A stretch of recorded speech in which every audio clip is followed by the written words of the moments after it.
Step 1, wake up early, gonna rise with the sun. Step 2, get some good, some food in you. Step 3, think real hard about what you wanna be. Step 4, everybody just do your thing. Wake up, today's gonna be a good day. Wake up, today's gonna be a good day. Wake up, today's gonna be a good day. Wake up, today's gonna be a good day. Wake up, today's gonna be a good day. Wake up, today's gonna be a good day. Wake up, today's gonna be a good day. Wake up, today's gonna be a good day. Yo, set your affirmations, aspirations. I got shit to do, the aftermath of preparation. Good food, good mood, blood in circulation. One step at a time, yeah, that's how you make it. Set a goal you control and the steps you take them. I try to pick. Yo Cycling Chef, magandang araw sa inyong lahat and welcome back to my vlog. In this video, I'm with my team Factor Philippines and we are going to ride the gravel course for the upcoming Overland Gravel Race this May 26, 2024. Some of us will ride the 100 kilometers. Sina Tito Kurt Villamil, Bob Santiago, Elvis Lim, and Sam Gonzalez. At kami naman nila Boss Russell Ong, Idol Nash Lim, Topher Morales, Choi Ocampo, si Michael Paulo Bustamante, Cedric Agiwa ng Pedaling PH, Erin Canoy, Yari Santos, and sa Damte Hall ng Altitude Digital, kami naman ang magruruta sa 65 kilometers. So tara, samahan nyo kami, panoorin nyo ang video ito at isi-share namin sa inyo ang aming experiences dito sa ruta ng Overland Gravel Race. They'll tell you what to do in life instead of everything you know that you could get. Don't let them guide your life towards regret. I'll fight for what I love with every breath. My past is filled with things I won't forget. I use them all to push me to my best. So treat the worst of times just like a test. If only I could go back in time, I'd tell myself that everything will end up alright. Just push yourself, test yourself, figure out what you like and find your limits, don't be rigid, always work towards a prime. Surround yourself with open minds, people can change your life. A few friends with intent can help you feel alive. Find a passion, take some action, and with a little time, just be patient, make a statement, try to enjoy your life. They'll try to kick you while you're down. They wanna rise up while you drown. They wanna fill your head with doubt. They're silently scared that you'll figure it out. I'll make it look like I'm losing, won't bother hiding my bruises. And when they finally think you're wounded, then it's your chance to be ruthless.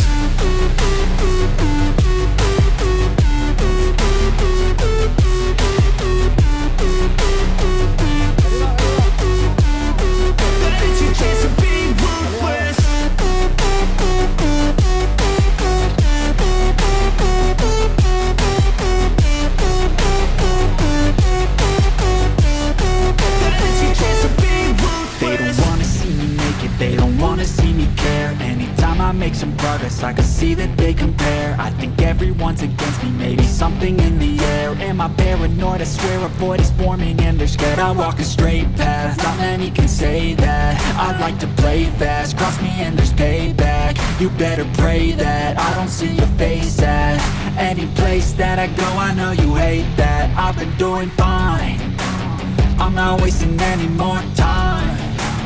I live for the fight and the climb.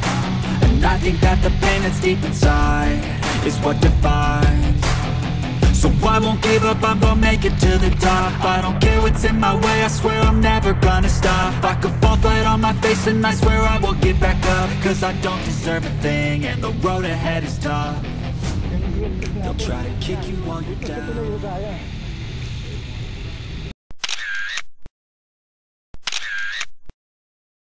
Konting gravel, tapos maraming lahar. Yan ang first section ng Overland Gravel. Both 100 kilometers and 65 kilometers dadaan sa part na yan. Diretso pa ako. Doon tayo mag-u-turn sa spillway. Sa bagay, alam na ng mga nagruruta dito o mga nakasali na sa mga event dito sa Clark at sa may banda ng Tarlac. Talaga pong maraming lahar. This is the first river crossing. It's a spillway ng Sacovia River. Para magdumi.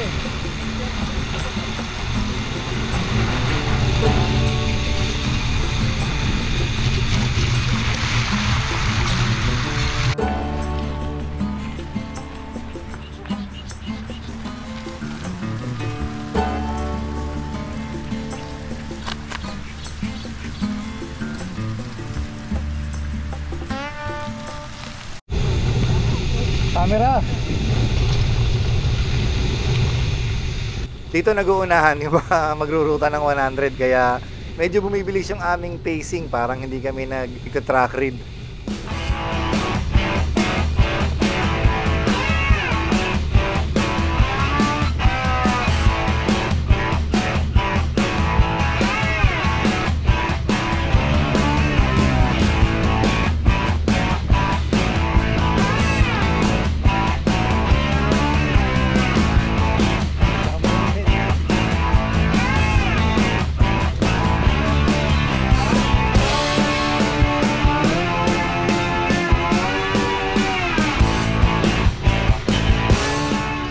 Hindi na ako masyado makapag-video, kakahabol sa kanila.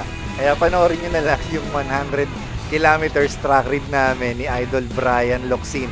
Lalagay ko na lang dyan sa link sa description at saka dun sa may taas. Click nyo na lang kung gusto nyo mapanood yung 100. Halos same lang naman yung dadaanan ng 65 kilometers at saka 100. Mas mauna lang yung turning point ng 65 kilometers.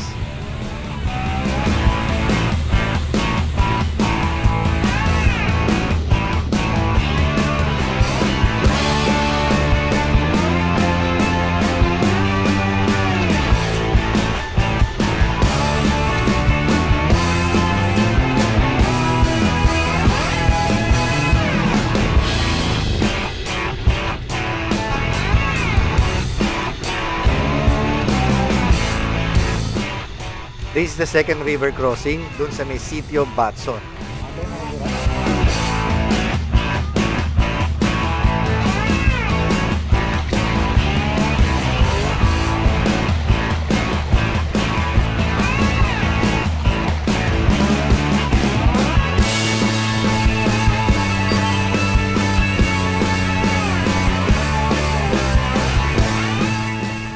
And this is the off-road climb nung ruta. So this is going to be a bit technical, kaya ingat po sa pag-ahon dito.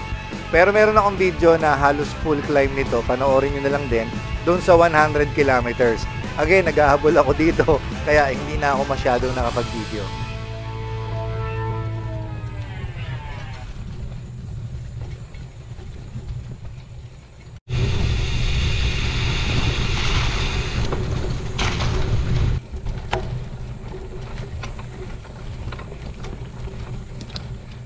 After ng climb na yon, mayroon namang very flowy na descent. Hindi siya matatarik na descent pero maganda siya para maka-catch up dun sa mga kasama ninyo, or sa upcoming race magandang gawin ito para makapag-recover at makahabol dun sa mabibilis umahon.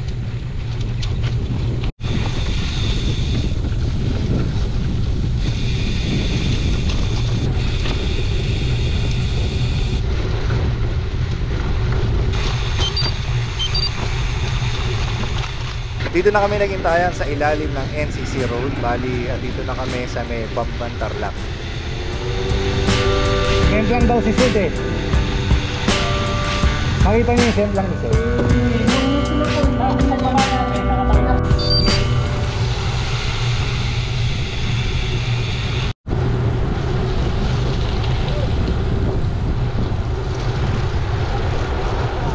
Itong part na to maraming naliligaw kasi dun sa mga dating nagruta na dito at nag-race, medyo naiba siya eh. Instead na duduluhin mo yung paved road, hindi ka nadudulo, bali makikita mo meron kang wall na kakananan agad.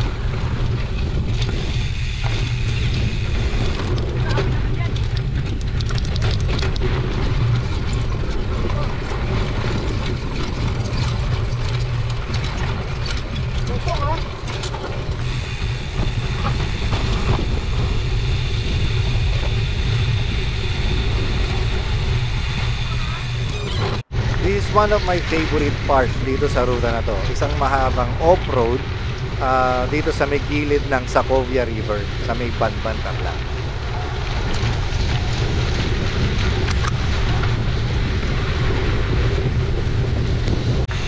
Sira yan ha. Sira nung bagyo.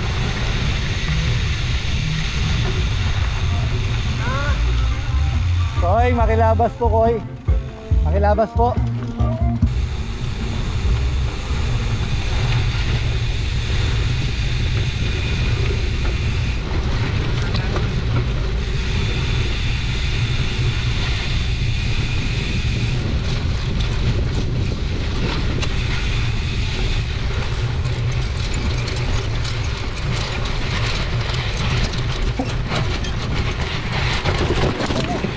Dulas.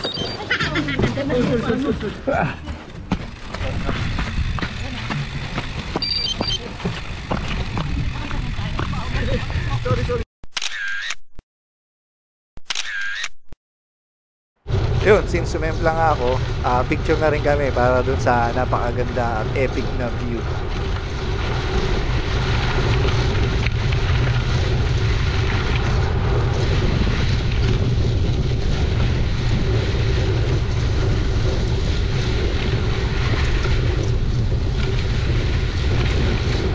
Lubot.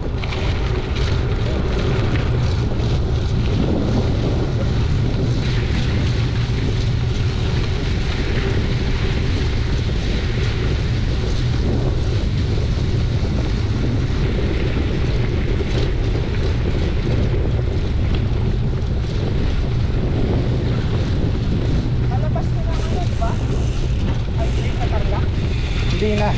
Pero ito yun. Oo, ito yun. Ito yung pa-conception na tayo.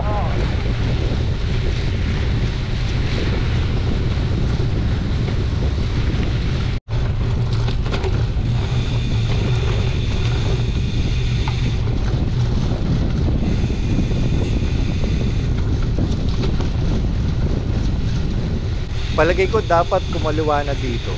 Ayan o yung gas-gas na yan. Dapat dyan kumaliwa na eh. Nung kasing nagruta kami ni Bray Bray sa 100, dun pa kami kumaliwa sa diretso pa. Alam niya mga kapadyak, isang bagay yung natutunan ko sa ride na to. Hindi porke naruruta mo na palagi or nararide mo na palagi, magiging complacent ka. Kasi nagbabago-bago yung terrain eh. Naiiba-iba siya. Iba talaga pagka nakakapagruta ka. Hindi pwede yung kumpiyansa ka o very complacent ka dun sa ruta. Siyempre, kinakailangan makapili ka pa rin ng tamang linya para maiwasan mo yung mga ganitong pagsemplang. Ay, naku. Malas ko ngayon ha.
Hinintay na lang talaga nila ako dito. Actually, naiwan na ako kasi hindi ko na kaya mag-pace, especially doon sa off-road section at doon sa masyadong mabuhangin. Hindi na rin ako nakapag-video. Sumasakit kasi yung elbow ko rito. May mga gasgas ako sa arms, tapos meron akong gasgas doon sa part ng shin ko sa kaliwa. Kaya medyo kumikirot na po yung elbow ko rito, kaya wala na akong masyadong video. Pero itong part na to, ito na yung turning point. Ngayon, nasa 100 kilometers din ito. Same lang naman yung pabalik. At hindi ko na siya masyadong maipapakita at gawa nung aking pagka-semplang. Pakisabi kay Boss Russell, pagka mauna na kayo. Sakit ng elbow ko eh. Sakit ng pinakabuto eh. Oo. Pabalik na naman to eh. Sakit. Lalo na pag matagtag. Sinayada ka. Kamaga.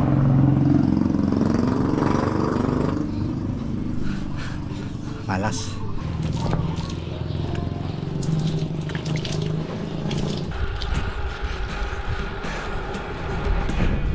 Naiwan na ako ng group.